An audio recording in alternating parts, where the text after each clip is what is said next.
Zane here, and another lesson request. And this one is on playing through changes. So I just want to touch on a couple of very basic concepts when it comes to playing through changes. You don't have to know a lot of theory in order to play through changes.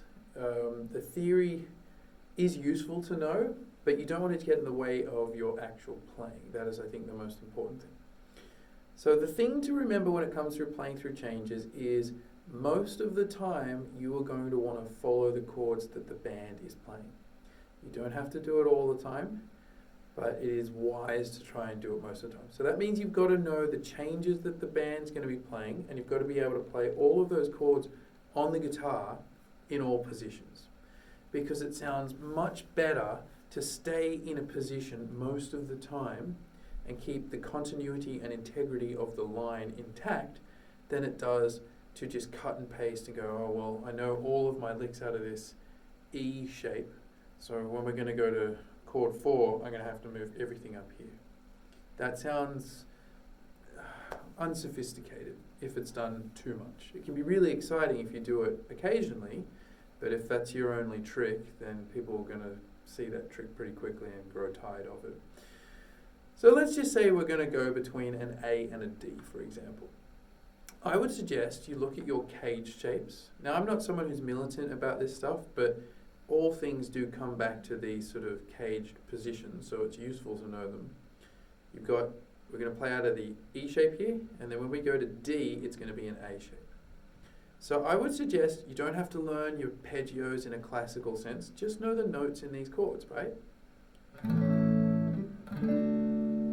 And then you might also want to know where the other notes in the chords that you are playing on the strings that you're not fretting, if that makes sense. So we have a C sharp here. There's a C sharp on the A string of the 4th fret that I'm not playing, but that doesn't mean that I can't use it in my improvising.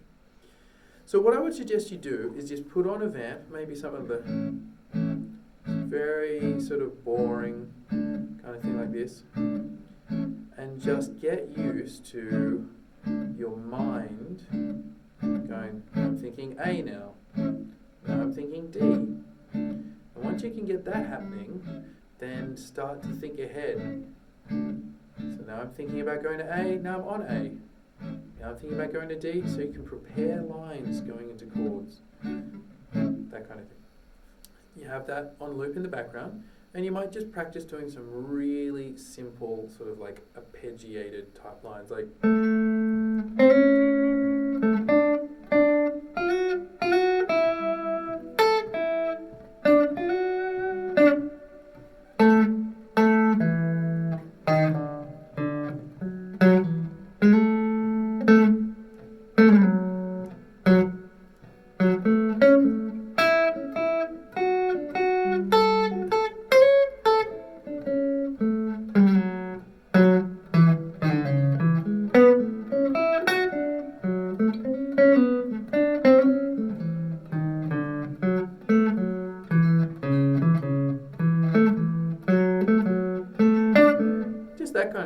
sounds like a real swing type music. And I'm just trying to outline, hopefully you could hear when the chords change there. So some of the notes are shared, like the note A is in both of these chords, but I'm really trying to just, as soon as it goes to D, I'm seeing all of the notes in D that would work, okay? Not thinking about, what the notes are called, what their scale degrees are, all that stuff. Again, that's useful to know, but you don't have to know it right now. Eventually, I think it's something that you want to come to terms with, but you don't have to when you're first learning to play over the changes. And then you can start to fill in the gaps. So like, for example, if I'm playing the note A over the chord A, when it goes to D, if I stay on that note, that doesn't necessarily indicate to the listener that the chord has changed. So where's the nearest note in the key of D? It's probably this F sharp. And I can go down chromatically to that note. You can hear a change then. Where's the nearest note in A from there? It would be this E. Sorry about the coughs.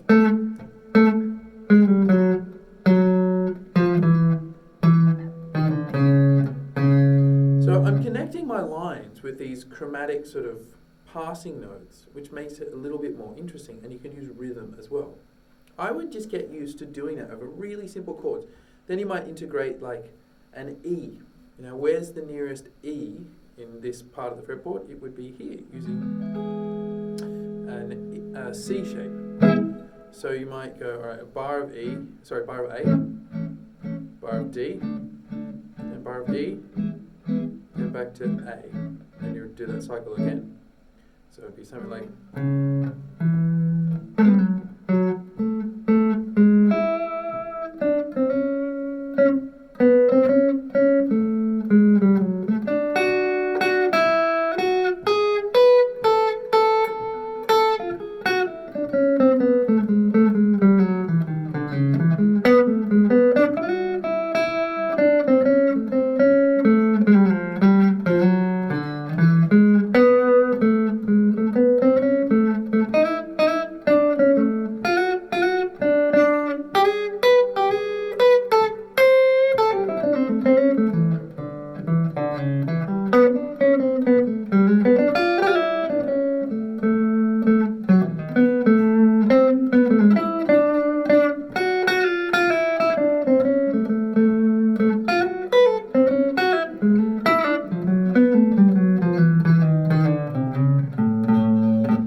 I started to add some slightly more complicated stuff in there, but the basis of it was the same. I'm just visualizing this, and then I visualize this, and then I visualize this, and then I just keep doing it.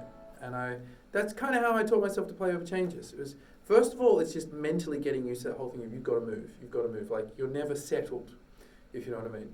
And once you can get to the point where you can follow the changes in your mind, and then you can predict the changes. So you're following the chords, and then you know, oh, this is the next one, and then this is the next one. Then you're ready to start sort of just going through and playing through some of the notes.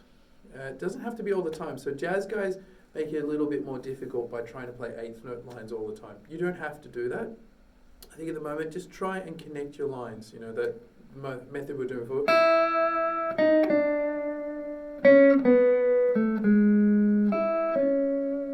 So you can hear that.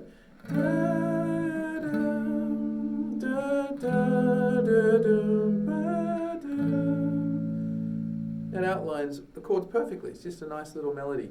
I haven't thrown anything crazy in. There was very little chromatic sort of alterations to the notes. So just try doing this from a really simple perspective. I've got a bunch of videos on playing through the changes, looking at it from more of a jazz approach. And the jazz approach just builds on this. It's not fundamentally any difficult or harder. They're just dealing with a slightly different rhythmic tradition. And they have more options when it comes to like notes in the chords and superimposing changes and the like, which you would have probably heard in what I played in my intro. I was playing over the changes to the tune of Blue Bossa in the key of C minor. So look, if you got any questions, drop a comment. If you want me to do a video on a particular topic, also drop a comment. Please hit subscribe and the like button so I can keep doing these videos and helping you guys out there, because that's what I'm here to do.